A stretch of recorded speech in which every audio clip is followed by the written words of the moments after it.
Hello, Assalamualaikum dan selamat sejahtera. Selamat berjumpa dalam sesi kali ini.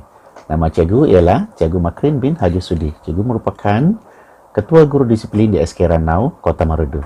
Hari ini, cikgu akan berkongsi dengan anda semua berkenaan dengan peraturan-peraturan di sekolah kita. Pastikan anda mendengar taklimat ini sehingga tamat ya. Terima kasih. Tahu tak apa nama sekolah kita? Sekolah kita diberi nama SK Ranau, Kota Marudu. Beginilah rupa lencana sekolah kita. Cantik kan lencana sekolah kita? Setiap murid wajib memakai lencana sekolah ini pada uniform sekolah masing-masing bagi menunjukkan bahawa mereka adalah murid di sekolah ini. Murid-murid yang tidak memakai lencana sekolah boleh dikenakan tindakan disiplin. Ini adalah buku peraturan sekolah SK Ranau, Kota Marudu. Semua kandungan video yang saya kongsikan hari ini ada diterangkan di dalam buku peraturan sekolah ini. Setiap keluarga yang mempunyai anak yang bersekolah di sekolah ini wajib memiliki, membaca dan memahami kandungan buku peraturan sekolah tersebut. Ibu bapa yang belum memiliki buku peraturan sekolah ini bolehlah berhubung dengan saya selaku Ketua Guru Disiplin di sekolah ini ya.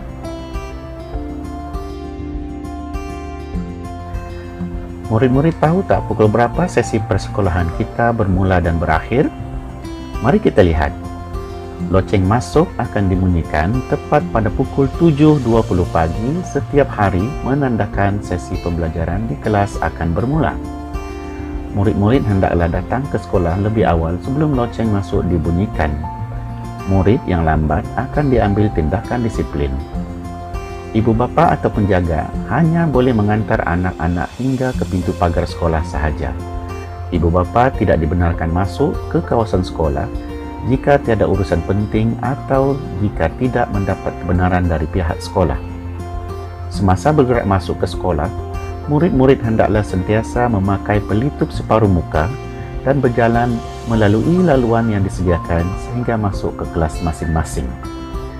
Terus duduk di dalam kelas dan murid dilarang merayau-rayau sebelum loceng masuk dibunyikan. Perhimpunan rasmi sekolah akan dijalankan pada setiap hari Isnin bermula pukul 7.20 pagi.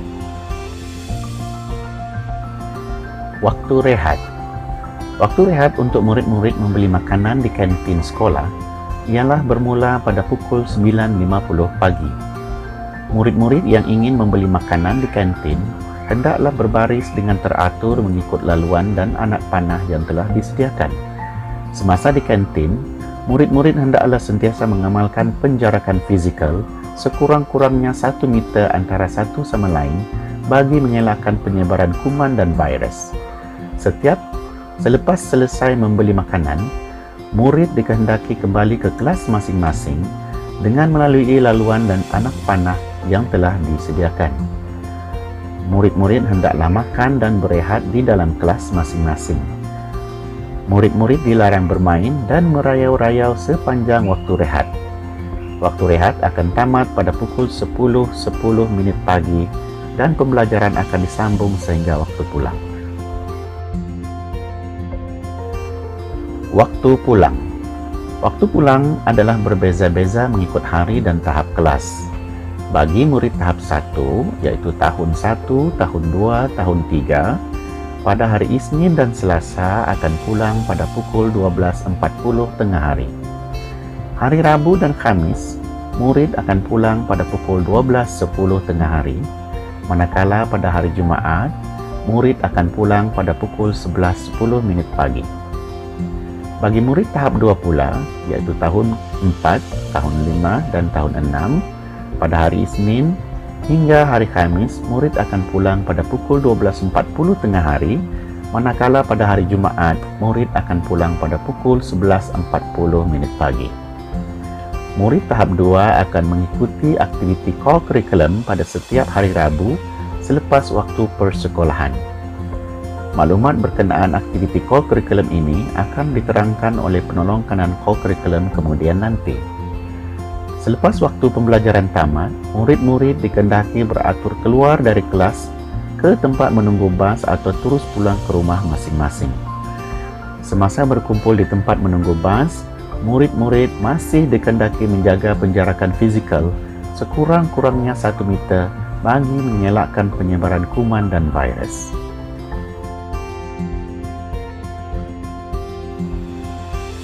Pakaian seragam sekolah. Murid-murid hendaklah sentiasa memakai pakaian seragam sekolah yang kemas dan dilengkapi dengan lencana dan tanda nama. Pengawas sekolah dan pengawas pusat sumber dikehendaki memakai pakaian khas yang telah ditetapkan dengan kemas. Pakaian seragam murid lelaki. Seluar murid lelaki hendaklah seluar panjang berwarna biru tua atau navy blue. Hujung seluar hendaklah berada di bawah paras buku lali murid. Jika murid memakai tali pinggang itu hendaklah berwarna hitam atau biru gelap. Lebar tali pinggang tidak boleh melebihi 1,5 inci atau 3,75 cm dan kepala tali pinggang tidak boleh besar atau berhias.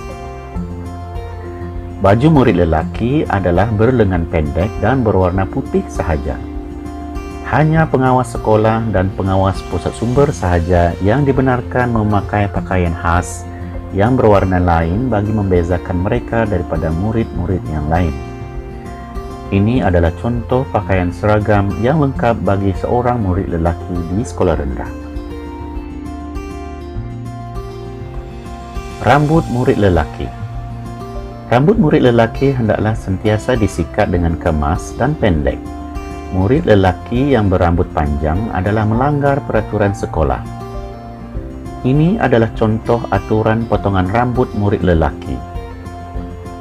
Rambut bahagian hadapan tidak boleh melebihi garis kening murid. Rambut di bahagian tepi tidak boleh menutup cuping telinga, manakala rambut di bahagian belakang tidak menyentuh kola baju murid. Pakaian seragam murid perempuan. Pakaian seragam murid perempuan adalah pinafore atau baju kurung berwarna biru gelap, iaitu navy blue dan putih. Bagi murid yang memakai pinafore, labuh kainnya hendaklah melepasi bahagian lutut murid. Murid perempuan beragama Islam hendaklah memakai baju kurung berwarna putih dan kain sarung berwarna biru gelap, iaitu navy blue. Murid beragama Islam digalakkan memakai tudung atau mini telekung. Tudung atau mini telekung murid hendaklah berbentuk segitiga, tidak berfashion serta berwarna putih keseluruhannya.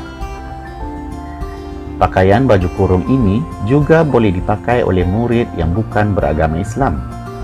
Hanya pengawas sekolah dan pengawas pusat sumber sahaja yang dibenarkan memakai pakaian khas yang berwarna lain bagi membezakan mereka daripada murid-murid yang lain. Ini adalah contoh pakaian seragam yang lengkap bagi seorang murid perempuan sekolah rendah. Rambut murid perempuan. Rambut murid perempuan hendaklah sentiasa terurus dan kemas. Rambut yang pendek tidak boleh mencecah bahu. Apabila melepasi paras bahu, ia dikira panjang. Rambut panjang hendaklah diikat dengan kemas menggunakan pengikat rambut berwarna hitam atau biru gelap. Murid dilarang mewarna atau menginaikan rambut. Kuku murid lelaki dan perempuan hendaklah sentiasa dalam keadaan pendek dan bersih. Murid tidak dibenarkan mewarnakan kuku menggunakan cat kuku dan sebagainya. Murid-murid dilarang memakai sebarang alat solek atau make-up walaupun nipis. Murid tidak dibenarkan memakai atau membawa sebarang barang kemas seperti gelang, rantai leher, subang, cincin, dan lain-lain. Adab dan tata susila. Setiap murid wajib mengenali semua guru dan kaki tangan sekolah. Setiap murid wajib menghormati guru-guru, kaki tangan sekolah, pelawat dan sesama murid. Ucapan Assalamualaikum hendaklah diberikan apabila berjumpa sesama Islam dan ucapan sejahtera bagi yang bukan beragama Islam. Semua murid mesti menunjukkan sikap dan tingkah laku yang baik sepanjang persekolahan dan menjaga nama baik sekolah. Semua murid mesti menjaga tutur kata dan budi bahasa yang baik dengan sesiapa sahaja. Tahukah anda apa kesalahan-kesalahan disiplin yang dikategorikan sebagai kesalahan berat di sekolah? Mari sama-sama kita lihat. Yang pertama, membawa senjata yang berbahaya dengan tujuan jahat. Yang kedua, mengancam atau mencederakan guru atau guru besar. Yang ketiga, melanggar peraturan dan undang-undang yang ditubuhkan oleh pihak sekolah dan pejabat pendidikan. Yang keempat, sengaja merosakkan harta sekolah. Yang kelima, sengaja merosakkan harta persendirian guru atau murid lain. Yang keenam, mencuri. Yang ketujuh, mengancam murid-murid lain. Yang kedelapan, menghisap rokok. Yang kesembilan, berjudi. Yang kesepuluh, minum minuman keras atau memabukkan di kawasan sekolah. Tindakan tata tertib. Sekiranya murid-murid melakukan kesalahan disiplin, murid-murid boleh dikenakan tindakan disiplin dengan tujuan untuk mendidik dan menyedarkan murid tersebut mengenai kesalahan yang dilakukannya.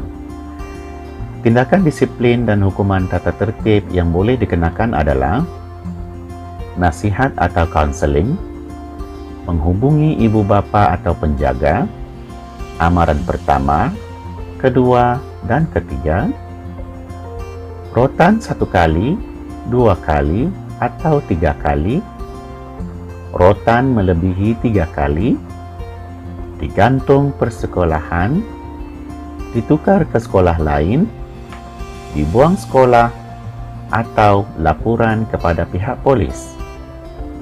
Tindakan yang sewajarnya akan diambil ke atas murid yang melanggar undang-undang dan peraturan sekolah mengikut jenis kesalahan yang dilakukannya. Murid-murid, demikianlah tadi sedikit sebanyak penerangan cikgu berkenaan dengan peraturan di sekolah kita. Cikgu harap murid-murid dapat memahami dan mematuhi peraturan-peraturan tersebut. Cikgu yakin murid-murid di SK Ranau adalah murid-murid yang baik dan patuh kepada peraturan. Sekiranya ada sebarang kemusykilan berkenaan dengan peraturan di sekolah ini, berhubunglah dengan cikgu ataupun dengan guru-guru lain di SK Ranau. Jumpa lagi dalam sesi yang akan datang. Bye.